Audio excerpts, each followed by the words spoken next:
Good morning guys! Welcome to Celeste Francisco channel. Guys, ang gagawin po natin ngayon ay mag-bake tayo ng kalabasa pandesal. So guys, ito po ang ating mga ingredients. Ang ating 120 grams na pumpkin, na steam na siya, na-steam ko na siya, at 500 gram all-purpose flour, 1 egg, sugar 2 tablespoon, milk powder 2 tablespoon, dough shortening is 1 teaspoon, ang ating vanilla 1 teaspoon, ang ating butter 2 tablespoon, at salt. Ang ating salt guys ay kunti lamang. Guys, ang ating po ngayong unang gagawin ay ang ating all-purpose pala. Ilagay po natin siya dito sa ating pagmimixan. Ilalagay natin siya at ang ating milk powder. At ang ating instant yeast guys. So guys, yung palang water kanina nung mag-pronounce ako ng aking mga ingredients ay hindi napasama ang ating 80 ml warm water. So guys, after nito na ating ma-mix na siya, gagawa lamang po tayo ng medyo butas dito sa gitna at ilalagay natin ang ating warm water. So, hindi ko po siya inubos ang ating warm water dahil po meron tayong kalabasa na steam na. Baka po mapasobra ang ating tubig. Siyempre, magdadagdag din po tayo ng ating all-purpose flour. So, hindi ko po siya inilahat. So, ang isusunod naman po natin ay ang ating salt at ang ating sugar. So guys, ating halo-haloin siya at ating kanaw-kanawin lang ang ating sugar at salt at now. So guys, after nito ang ilalagay na natin ay ang ating egg at ang ating vanilla. Isa natin ang ating butter at ang ating dough shortening. Ito yung nakakapagpalambot guys ng dough. Durog dun sa ating harina.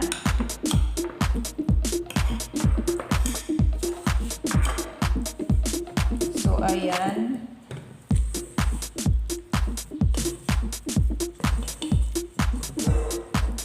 Ayan siya guys. Kita ba?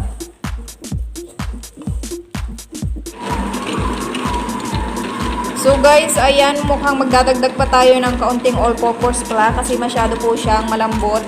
Gawa ng ating kalabasa na 125 grams yung dinagdag.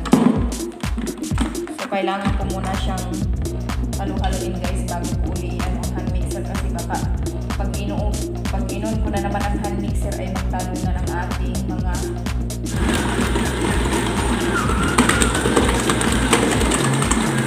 So guys, ito na po siya. Tapos na. Siguraduhin natin malinis ang ating kamay.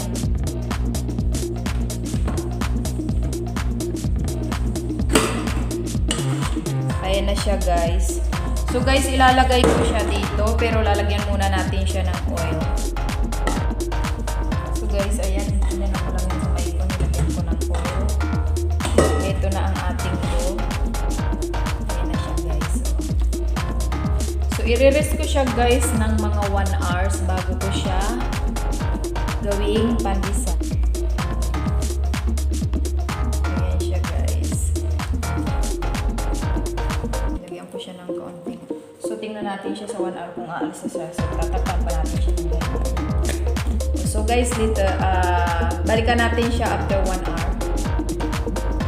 Ito na nga po guys, after 1 hour, binalikan natin guys, super niya, alsa. Ayan guys, umalis na siya ng sobrang alsa. So guys, dito ko siya gagawin sa aking mat na maliit. So lalagyan natin siya ng konti flour para hindi siya dumikit. So ayan, atin na siya buksan. Ayan guys, umalis na ng ating dough ng super alsa. So guys, ayan, butasan natin. Suntok-suntokin natin. Ayan, ayan. May ganun. Ayan guys. Ayan.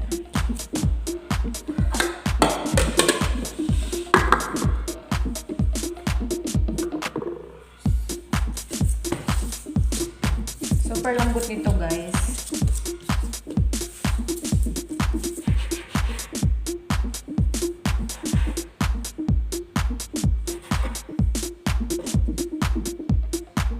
Kita ba dyan? So ayan. Magtitimbang tayo ng 50 gram. Hindi. Diba ito guys? Gaganituin lang natin po siya. Ayan. Pasok lang natin yung mga ano na yan para ibilog natin.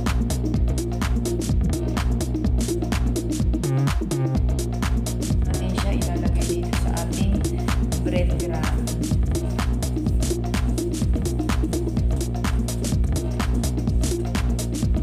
So ito siya guys.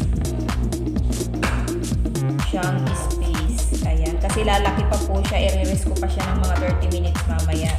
So, pwede ko naman yata gawin. Dapat. Lalagyan natin sa maliit dito. Basta mayroon siyang space. So guys, ito na siya. Ating i-release ulit ng 30 minutes. May sobrang apat. Kaya dito ko siya nilagay sa aking isang cooking pan. Hindi ko siya pwedeng pagsiksikin na siksik kasi kailangan nga natin ng may space. So gusto kong pa siyang bawasan ng isa. So mag-adjust lang tayo dito para hindi siya masyadong magdikit-dikit. So ayan guys, saka natin siya plastic. Babalikan natin siya mamaya after 30 minutes bago natin siya iluluto na po natin siya. I-bake na natin siya ngayon na 17 minutes, 20 minutes to 17 minutes guys. Pero i-check lang natin siya. Ayan siya guys. Meron lang siyang nanghalong maliit. Kasi ito yung pinagtabas. Ang ating degree Celsius is 170 degrees Celsius. So balikan natin siya mamaya after 20 minutes to 17 minutes. So guys, ayan, patapos na siya. Ilang minutes na lang. Siguro mga 2 to 3 minutes yan. Pero aahunin ko na kasi ayaw ko ng masyadong red o brownish yung ating pandesal. Ayun na siya guys. Saka natin ngayon isasalang itong natitira.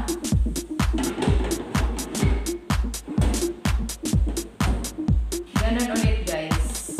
20 to 17 minutes. So, ilagay ko siya sa 20. Pero hindi ko rin siya natatapos sabay ganun. So, ito siya guys.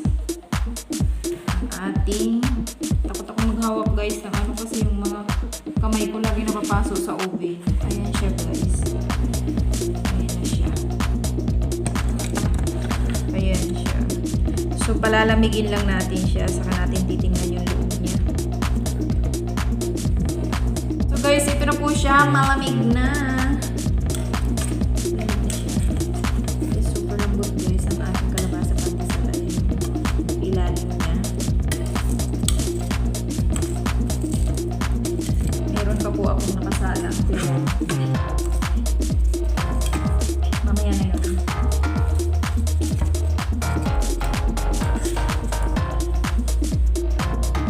So guys, ayan na po siya. Mag-open tayo na ka-fluffy in soak. So guys, ayan siya. Ayan. Yan yung ating loob ng pandesal. Super lambot guys. Yung lahat po ng aking ingredients ay ilalagay ko sa aking description box. Pwede nyo po siyang kopyahin at magluto. Disclaimer, ito lang po ay yung experience ko na kung paano ako magluto ng pandesal. Guys, ito po yung ating finished product ng ating kalabasa pandesal. See guys. Tingnan nyo guys.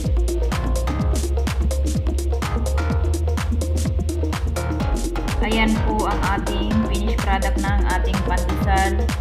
Please guys, don't forget to subscribe my YouTube channel at i-click nyo na din ang ring button para maging updated kayo sa mga i-upload ko video. Thank you for watching. face.